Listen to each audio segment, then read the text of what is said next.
6 महीने उनकी शादी को नहीं हुए होते, वो जाकर अपने वतन के लिए जान दे देते हैं। क्यों? ताकि हमारा वतन महफूज रहे, हमारे अंदर के जो बासिए महफूज रहें, हमारे अंदर के लोग आराम से सुकून से सो सकें। लेकिन तुम क्या जानो। बिस्मिल्लाहिर्रहमानिर्रहीम। मेरे देखने और सुनने वालों को अस्सलाम वालेकुम। नाजरीन, जिन लोगों ने पाक फ़ौज के ख़िलाफ़ प्रोपेगेंडे किए थे हालत जंग में, जब हमारी फ़ौज बॉर्डर पर लड़ रही थी, जब हमारे नौजवान वहाँ पर शहीद हो रहे थे, तो वहाँ पर अंदर के बैठे हुए गद्दार उनके ख़िलाफ़ कैंपेन चला रहे थे। एक तरफ इंडिया हमारी फ़ौज के ख़िलाफ़ कैंपेन चला रहा था बॉर्डर के ऊपर, और दूसरी तरफ इंडिया के हमायत याफ्ता लोग, जिनमें यूथिए फ्रंट पहले नंबर पर थे, वो भी हमारी फ़ौज के ख़िलाफ़ कैंपेन चला रहे थे। उस साजिश का ऐसा बन रहे थे कि जिस साजिश के तहत अपनी फ़ौज को कमज़ोर किया जाए और इंडिया जो है वार करके हमारी फ़ौज के ऊपर हमला करके पाकिस्तान पर ताकि कब्ज़ा कर ले। ये जो लोग थे, इनके ख़िलाफ़ ज़बरदस्त तरीके से कार्रवाइयाँ शुरू हो गई हैं। इससे पहले कि मैं तफसील की तरफ जाऊँ, जितने भी नए आने वाले दोस्त हैं वो ज़रूर मेरे चैनल को सब्सक्राइब कर दें ताकि नई आने वाली वीडियो आप तक पहुँच सके। नाजरीन, बेशक किसी रियासत के अंदर भी दुनिया की तारीख़ उठा के देख लें कि जब कोई अपनी फ़ौज के ख़िलाफ़ खड़ा हुआ, वो रियासत का गद्दार होता है, उसकी सज़ा सिर्फ मौत होती है। लेकिन हमारी रियासत के अंदर, पाकिस्तान के अंदर, बहुत सारे लोगों को सज़ा सुना दी गई, जिसमें किसी को 10-10 साल की सज़ा सुनाई है। उसके बाद जो दूसरा मरहला है, उसमें वो लोग, जब हमारे फ़ौजी नौजवान बॉर्डरों पर शहीद हो रहे थे, जब वो अपने सीनों पर गोलियां खा रहे थे, उस वक़्त ये यूथिया चुंगड़े बचुंगड़े हमारी फ़ौज के ख़िलाफ़ साजिशें कर रहे थे। ये पोस्टरें लगा रहे थे अपनी फ़ौज के ख़िलाफ़ प्रोपेगेंडे कर रहे थे, अपनी फ़ौज के ख़िलाफ़ ये साजिशें रचा रहे थे ताकि हमारी फ़ौज कमज़ोर हो जाए। उसकी असल वजह क्या थी? यूथिया क्यों ये बातें कर रहे थे? उसकी वजह ये थी कि इनका जो नुसरबाज कायद है, जो इनका नुसरबाज लीडर है इमरान खान, वो कह रहे थे कि इसको कैद में क्यों रखा हुआ है, इसको बाहर निकालो। जब हालत जंग में जब तुम जो है साजिशें करके अपनी फ़ौज को कमज़ोर कर रहे हो, तो जाहिर सी बात है जब वो बाहर होता तो वो भी फ़ौज के ख़िलाफ़ प्रोपेगेंडे कर रहा होता। यकीनन वो कहीं ना कहीं धरना दे के बैठा होता। वो धरना सिर्फ अपनी फ़ौज के ख़िलाफ़ लेकर बैठा होता, अपनी फ़ौज के ख़िलाफ़ कैंपेन चला रहा होता, अपनी फ़ौज के ख़िलाफ़ प्रोपेगेंडे कर रहा होता।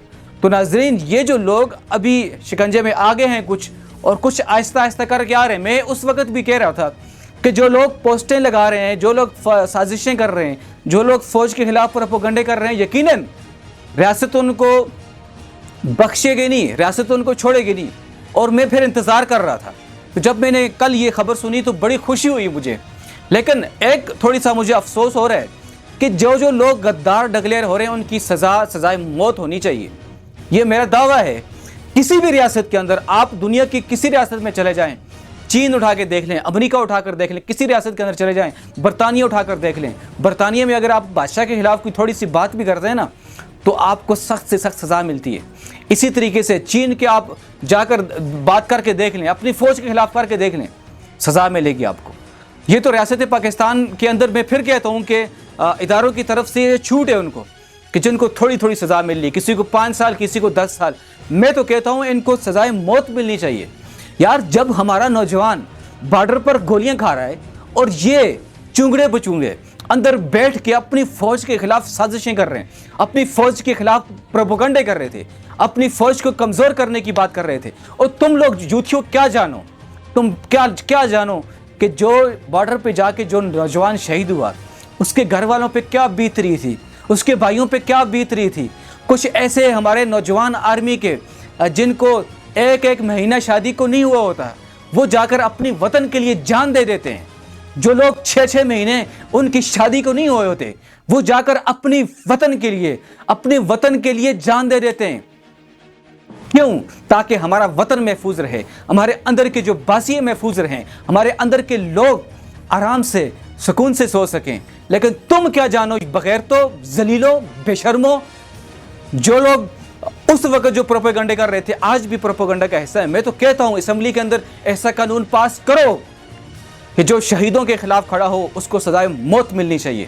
جو شہیدوں کے خلاف کھڑا ہو اس کو سخت سے سخت سزا ملنی چاہیے. میرا تو یہ دعویٰ ہے, اب بھی کہتا ہوں, میں حکومت سے ریکویسٹ کرتا ہوں اسمبلی کے اندر فی الفور ایسا قانون بنایا جائے. بالخصوص یہ جو نصر باز جس کی وجہ سے پاکستان کے اندر فتنہ پھیلا, عمران خان, اس کو تو سزا ملنی ہی چاہیے. اس کو تو سزائے موت کے علاوہ کوئی آپشن ہونا ہی نہیں چاہیے اس کے لیے, کیونکہ اس نے ہماری ریاست کے اندر جو فتنہ فساد پھیلایا, جو ریاست کے اندر جو پروپیگنڈے کی, جس میں بالخصوص آج فوج کے خلاف اگر تنقید ہو رہی ہے اس کی وجہ یہ نصر باز ہے. آج ہماری آرمی کے خلاف اگر کوئی پروپیگنڈا ہو رہا ہے اس کی وجہ یہ عمران خان ہے. آج اگر دہشت گردی پاکستان کے اندر بڑھ رہی ہے اس کی وجہ عمران خان ہے, اس کی وجہ اور کوئی بھی نہیں ہے. ناظرین, صرف ویڈیو بنانے کا میرا یہ مقصد ہے کہ جو لوگ اپنی ریاست کے خلاف, اپنی فوج کے خلاف بھونگتے ہیں وہ صرف دیکھ لیں, ایک نظر جا کر فلسطین کے اندر دیکھ لیں کہ جہاں فوج نہیں ہے تو ان کا کیا حال ہے. ایک نظر جا کر دیکھ لیں نا شام کے اندر, جہاں فوج کام نہیں کر رہی تو وہاں کیا ہو رہا ہے, جہاں فوج مضبوط نہیں وہاں کیا کچھ ہو رہا ہے. یہ تو نصر باز کہتا تھا کہ انڈیا کے ساتھ سیٹلمنٹ کر لو, اس کے بعد ہمیں تو ایٹم بم کی ضرورت ہی نہیں ہے. یہ ایسا لائن شخص پر جب سے پاکستان کے اندر آیا ہے, پاکستان کے اس نے بیڑا غرق کر دیا تھا.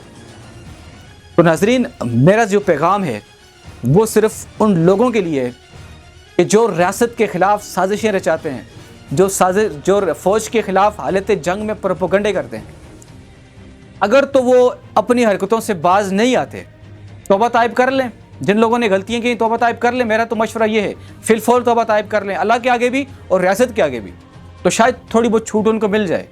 لیکن میں پھر بھی کہتا ہوں ایسے لوگوں کو چھوٹ نہیں ملنی چاہیے, کیونکہ یہ پھر دوبارہ جب انڈیا کے ساتھ دوبارہ جنگ تو ہوگی, پھر جب ہوگی یہ فوج کے خلاف کھڑے ہوں گے, ادھر سے انڈیا فوج کے خلاف سازشیں رچا رہی ہوگی, ادھر جو ہے یوتھیا چونگڑے بچونگڑے فوج کے خلاف پروپیگنڈے کر رہے ہوں گے. ناظرین, اگر آپ کو میرا پیغام سمجھ میں آئے دوستوں تک شیئر بھی کر دیں. اپنا خیال رکھیں, مسلمانوں کے لیے ہمیشہ دعا کرتے رہیں. خدا حافظ.